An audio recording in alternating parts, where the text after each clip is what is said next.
रियासत तेलंगाना को कोविड वबा से पाक करने के लिए हुकूमत की जानिब से मुफ्त वैक्सीनेशन प्रोग्राम के हिस्से के तौर पर टीआरएस ओल्ड सिटी दफ्तर आजमपुरा में मुफ्त वैक्सीनेशन प्रोग्राम के लिए 11 नवंबर बरोज जुमेरात सुबह 10 बजे तक 4 बजे एक खुसूसी कैंप मुनक्किद किया गया। General secretary greater Hyderabad TRS और इंचार्ज हल्का असम्बली मलकपेट मोहम्मद आजम अली की सरपरस्ती में यह कैंप मुनक्किद किया गया। अवाम की बड़ी तादाद ने इससे इस्तेफादा किया। इस कैंप में कोविड वैक्सीनेशन, कोविशील्ड पहली और दूसरी खुराक दी गई।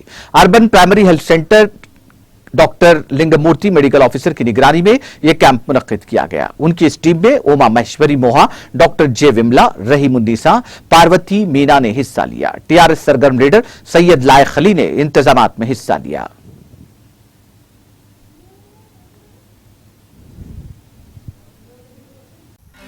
नाज़रीन, हमारे टीटीवी न्यूज़ को सब्सक्राइब करिए, बेल आइकॉन को प्रेस करिए, शेयर करिए और लाइक करना ना भूलें। और किसी एडवर्टाइजमेंट से मुताल्लिक जानकारी के लिए हमारे इस नंबर पर कांटेक्ट कीजिए।